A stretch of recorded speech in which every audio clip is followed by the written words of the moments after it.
Hello everybody, it's Mrs. Ware of Stream English here, and today I'm going to be talking to you about how to get your argument in An Inspector Calls essays to be at that very highest grade 9 level. Now, I'm not trying to suggest that all you need to do to get a grade 9 in your Inspector Calls essay is watch this video and do what it says.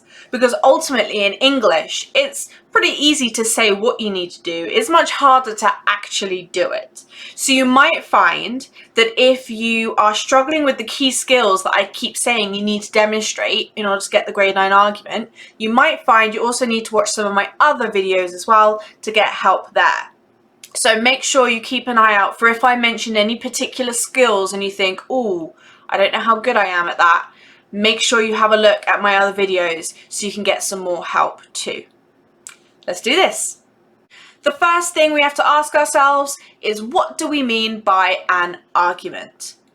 If we think about essays in English, they are not about stating fact. Okay, I mean, obviously the things that you say that are factual need to be true. You can't kind of make up who wrote the text or make up what year it was performed.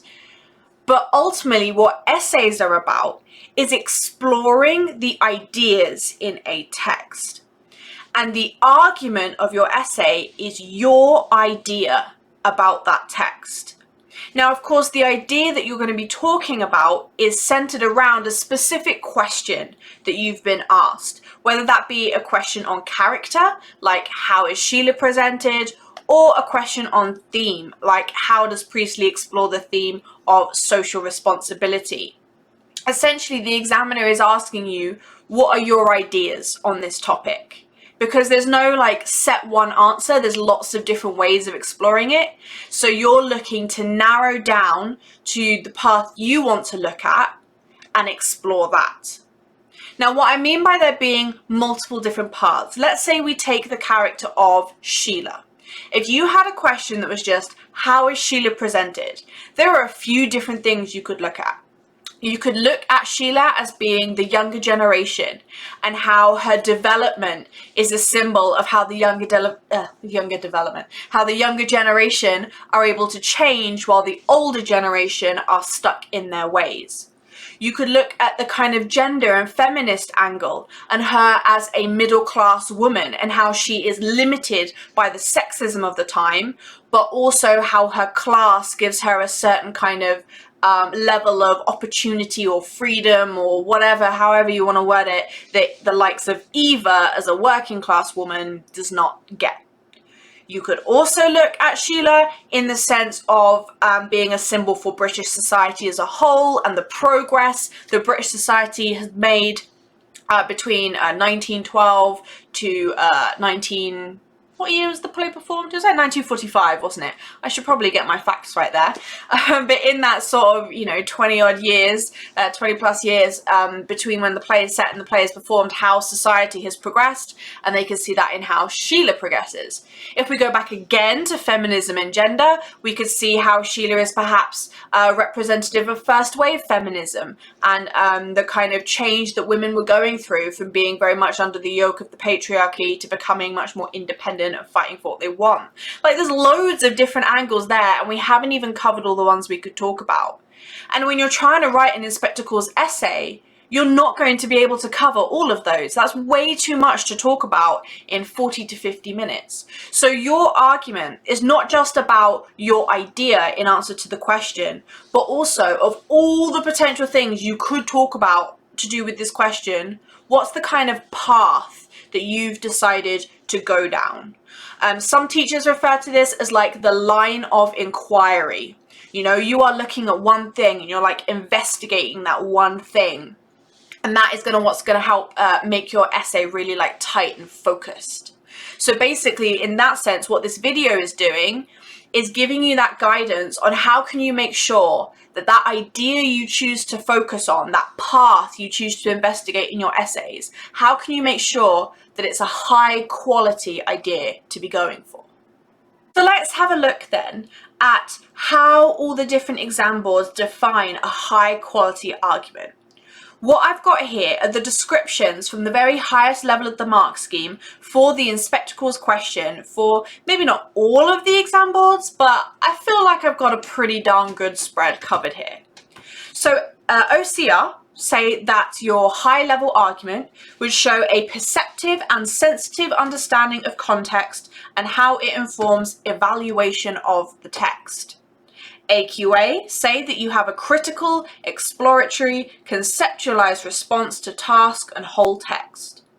Edexcel say you have a critical style developed with maturity, perceptive understanding, and interpretation with discerning choice of references to text.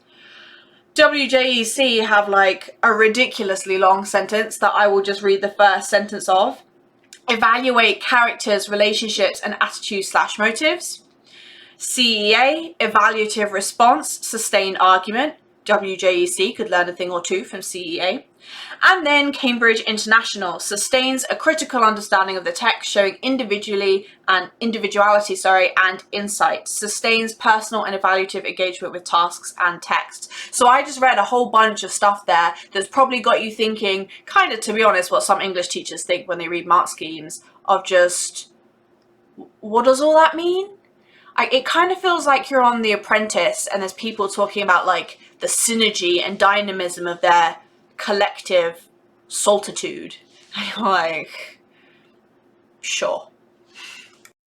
To explain then what these mark schemes actually mean, there are 4 kind of key words that are patterns across all the different exam boards. The first is the word perceptive. We see that a lot. Perceptive and also insightful. What do they mean by that?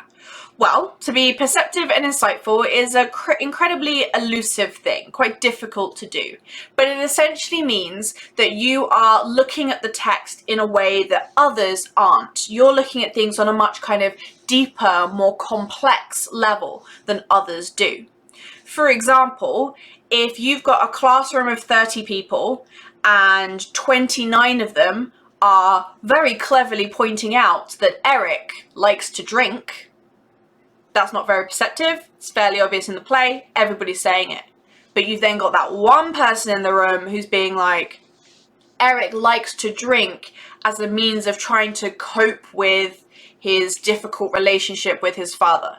Suddenly, you've got one person who's saying something everybody else isn't, and is showing a deeper understanding because they're understanding why he drinks. Now, that was not a brilliant example in terms of like actually writing grade 9 arguments, but it does convey my point in that being perceptive is about answering the question, why? Why is it presented like that? Why does that happen? Why does Priestley do that? Why is it structured in that order? Why is that language used? Why?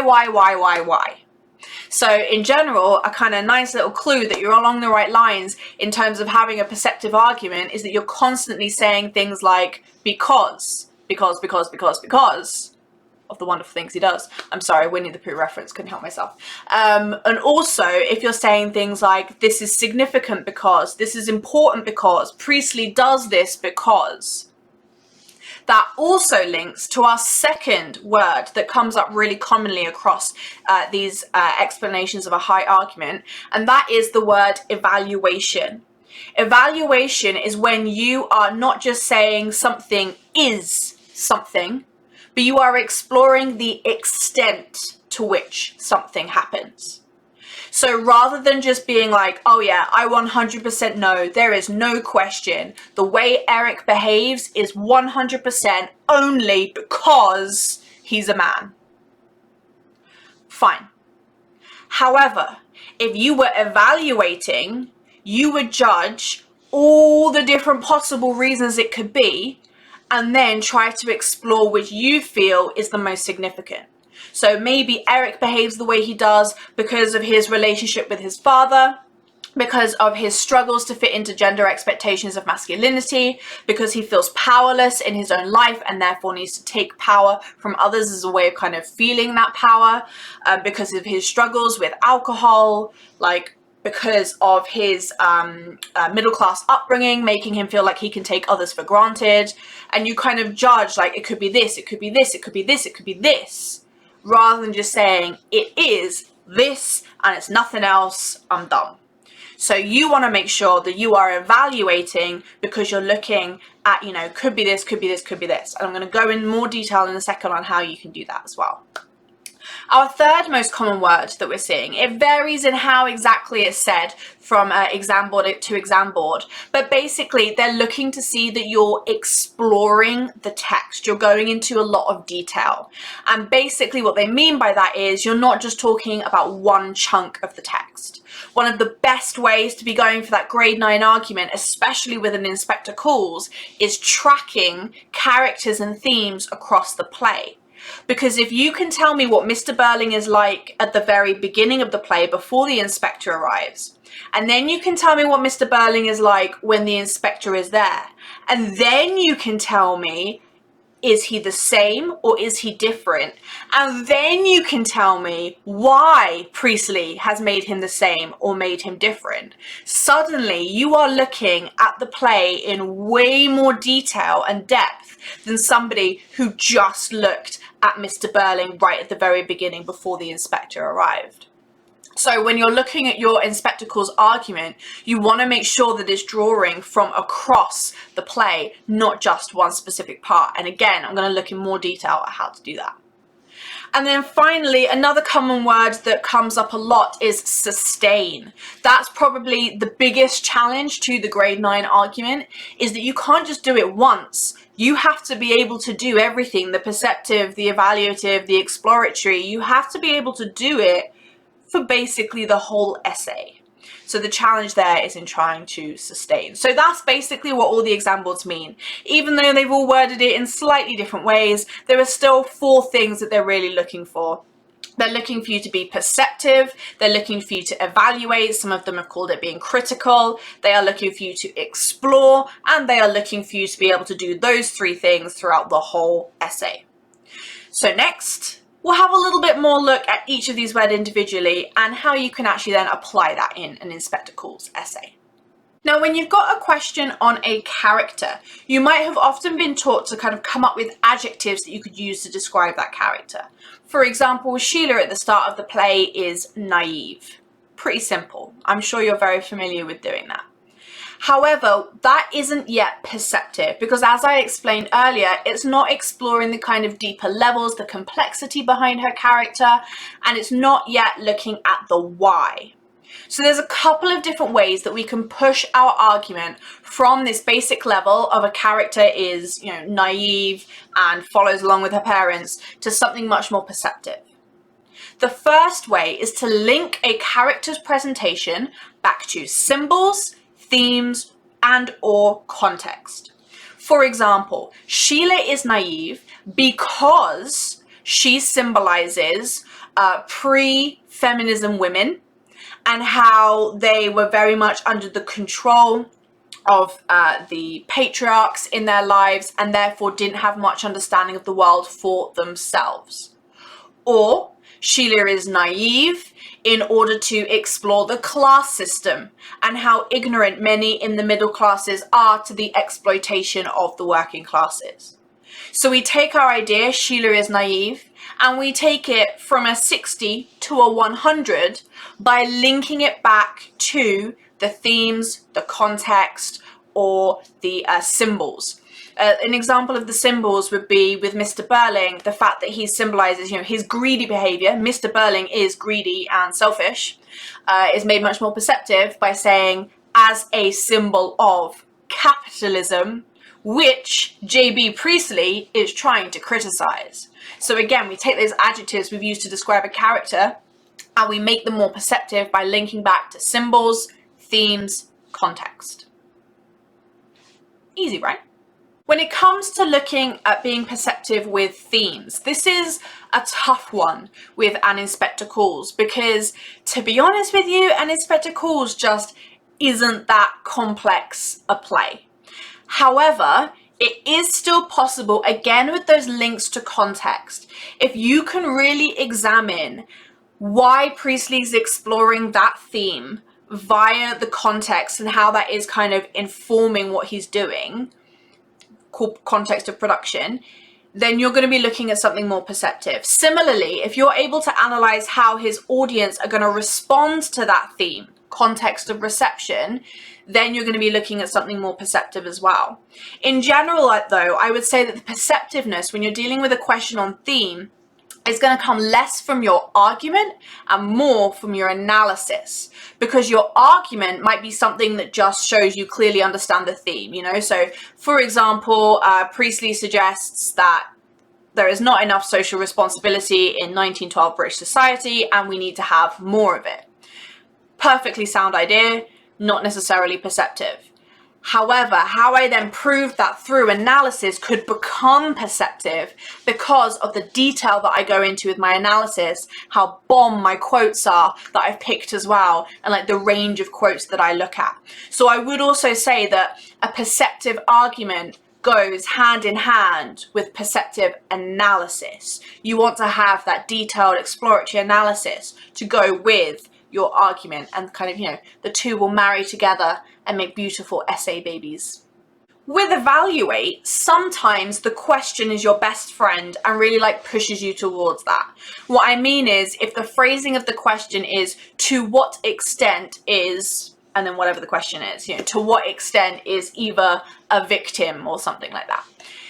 Those questions are your best friend because they are like within the question asking you to evaluate. They're giving you that room to be like, well, she is a victim like this, but she's not a victim like that. However, sometimes, and in fact most of the time, you won't get a to what extent question. You'll get a how does Priestley use language to explore X? How does Priestley explore X? How is the theme of X presented? How is X character presented? However, just because that to what extent isn't in the question doesn't mean your argument shouldn't be a to what extent argument. You want to have that wherever possible. And there's a couple of ways that you can have the to what extent argument. Firstly, if you're dealing with character, then you can have a to what extent argument by looking at the extent to which they fit into an adjective. For example, to what extent is Sheila immature and naive? Now, on the surface level, you might be thinking, well, yeah, she is. I've got, you know, the now I really feel engaged quote where I can analyze that, you know, whatever. But I would point out the stage directions right at the beginning of the play where she's like half serious, half playful when talking to Gerald about him staying away from her. And I would analyze how those stage directions perhaps suggest she does have more kind of sophisticated, complex feelings, but she also masks them behind the gender expectations of being this kind of like light and casual and happy girl. And therefore, maybe she isn't as naive as she presents herself. She's kind of more just like trying to live up to that cutesy, naive kind of stereotype of what women are supposed to be like. And suddenly I'm being much more perceptive and evaluative, because I'm not saying she definitely is naive. I'm saying she is naive in these ways, but we could also say she's not naive in these ways. So that's our first way of evaluating, is to what extent does a character kind of fit into a question keyword. Question keyword, or just an adjective that you've come up with.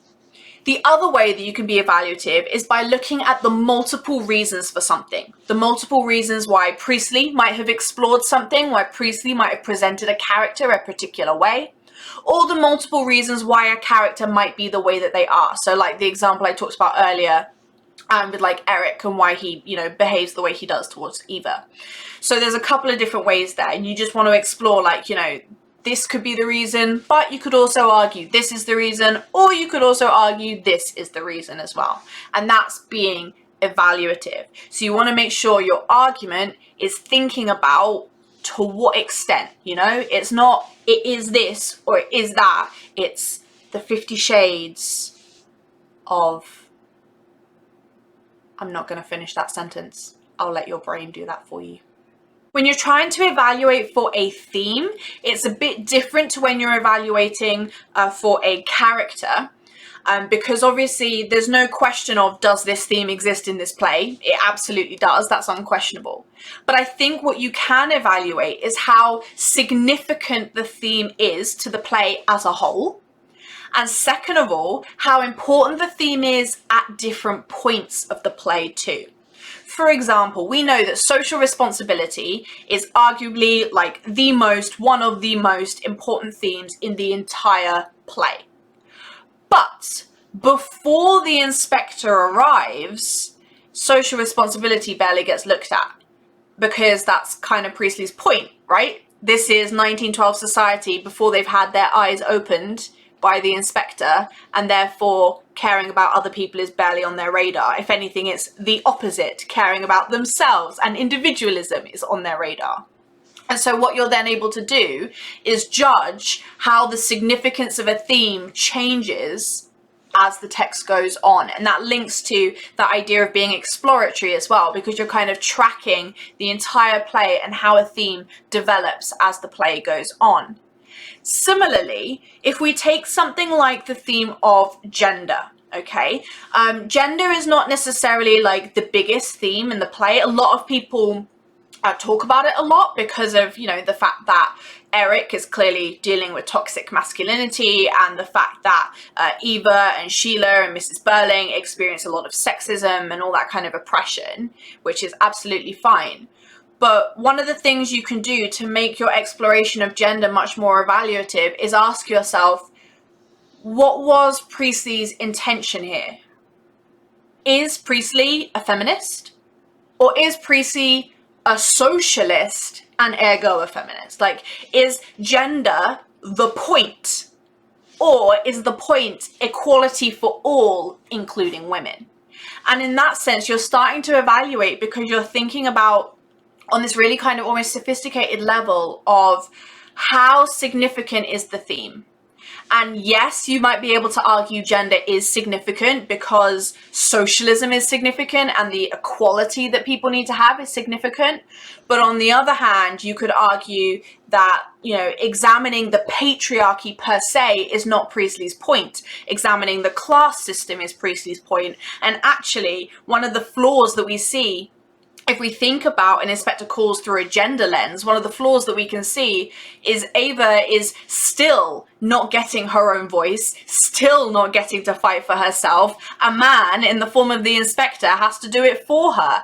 And the inspector himself has lines where he talks about her in a kind of simplistic way, as if, you know, she was a pretty girl that died. You know, he's guilty himself of having these kind of lines where he's not looking at Eva as a complex, sophisticated human being in her own right. He's looking at her as a victim, essentially. So there's room to evaluate there. How does that kind of analysis that you could do suggest that gender is really what Priestley's trying to explore, versus actually he's not deeply trying to explore gender, he's just exploring equality for all as a whole, and that includes gender as part of it.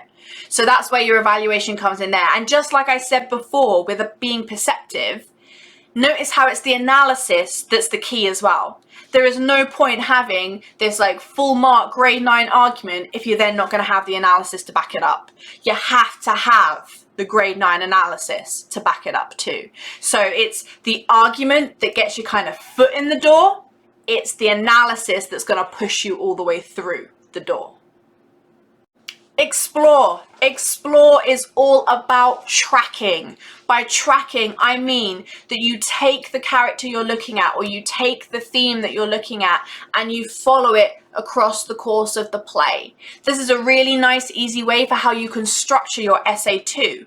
Start by looking at the play before the inspector arrives. Then look at the play when the inspector is there. Then look at the play after the inspector has left. Each time looking at the same character, Sheila before, during and after, the theme of social responsibility before, during and after. But by structuring your argument in that way, it's going to force you to have that exploratory element, because you're covering the entire play. It can also help you with being perceptive, because if you sort of start to compare how things have changed and developed as the play has gone on, you can start pushing yourself into that more like complex, more detailed, more insightful way of looking at the play.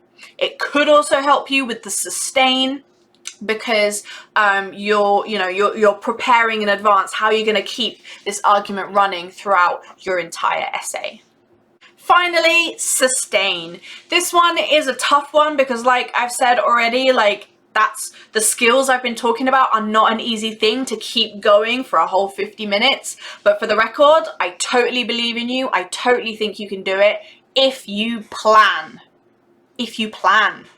You have no idea how many students just start writing an essay with no idea where they're going with it. You need to sit down. Well, okay, you're probably already sitting because you're in like an exam or something, but you get what I mean. You need to stop and you need to think and you need to make some notes.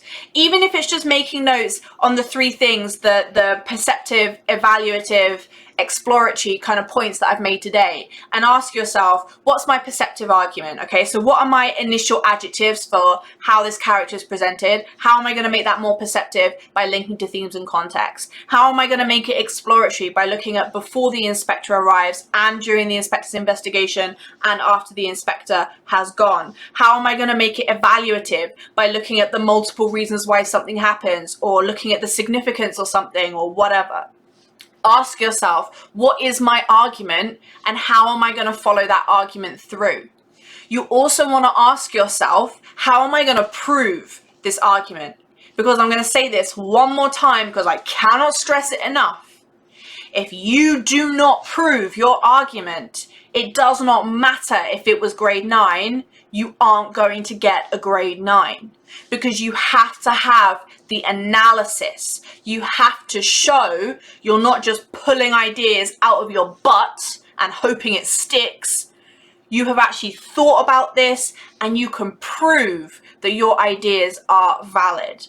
So you have to make sure that you start with that skeleton of what's my argument going to be, what is it that I want to say, and then you plump it up, you give it the muscle, you give it the fat, you give it the skin by thinking about what are my quotes going to be, what am I going to analyze in those quotes, how am I going to link it back to context.